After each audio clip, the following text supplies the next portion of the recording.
થોડા દિવસ પહેલાં મેં એક વિડીયો બનાવ્યો હતો કે વધુ પડતું ફ્રૂટ ખાવાથી કેટલીક વ્યક્તિઓમાં વજન વધી શકે છે. તો આના ઉપર કેટલાક લોકોને કન્ફ્યુઝન હતું કે ફ્રૂટથી વજન ના વધે, ફ્રૂટથી વજન કેવી રીતે વધે.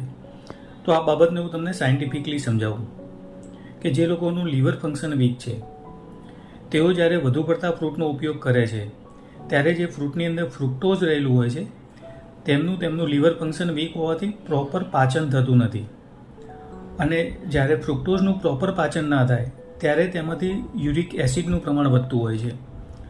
હવે જ્યારે યુરિક એસિડનું પ્રમાણ બ્લડની અંદર વધે ત્યારે તમારું ફેટ ઓક્સિડેશન ડિસ્ટર્બ થાય છે, જેના કારણે તમારું એટીપી પ્રોડક્શન ઘટે છે. એટીપી એટલે આપણું બોડીને જે એનર્જી વપરાવી જોઈએ એ પ્રોપર એનર્જી વપરાતી નથી અને તમારું મેટાબોલિઝમ સ્લો પડે છે અને તમારું વજન વધી શકે છે.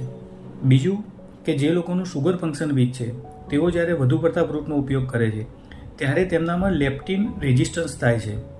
લેપ્ટિન રેઝિસ્ટન્સ થવાથી તેઓ ભૂખ ઉપર કંટ્રોલ કરી શકતા નથી. તેઓ વારંવાર વધારે ખોરાક લે છે અને તેમને વધારે ભૂખ લાગે છે, જેના કારણે પણ તમારું વજન વધે છે.